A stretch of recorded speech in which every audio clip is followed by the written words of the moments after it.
जो प्रोविजन है article 243, I just find it difficult to understand कि ये कोई ख्वाहिशात का मजमुआ है। तो मेटाफिजिकल लग रहा है ये। हाँ है, क्योंकि ये जो बात है ना रियलिटी से उसका ताल्लुक नहीं। जब ज़िया-उल-हक और मुशर्रफ से मैं कंपेयर करके आपको बताता हूँ कि ये कितनी अनयूजुअल प्रोविजन। ज़िया-उल-हक ने कोई लाइफ टाइम अपॉइंटमेंट नहीं की, उसके तो हाथ में था constitution. He amended the constitution when there was no parliament. Neither Musharraf, उन्होंने अपनी टेन्योर रखी प्रेसिडेंट की।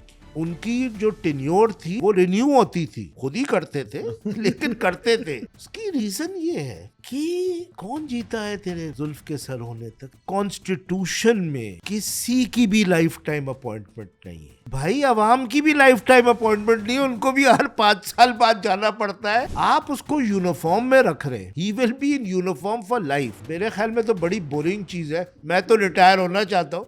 दूसरा, by having the same procedure of removal as the president, you have given them the status at the par of the president. Here, the prime minister will appoint on the recommendation of the chief, who will now hold 2 posts. Joint chiefs की post खत्म कर दी, वो अब army के पास होगी। उनकी recommendation पे आपने head of the nuclear forces appoint करने। इसका मतलब है आपने इनको और प्राइम मिनिस्टर को एट पार कर दिया। इसका नतीजा इतना ग्रेव है कि लोगों को अंदाजा नहीं है।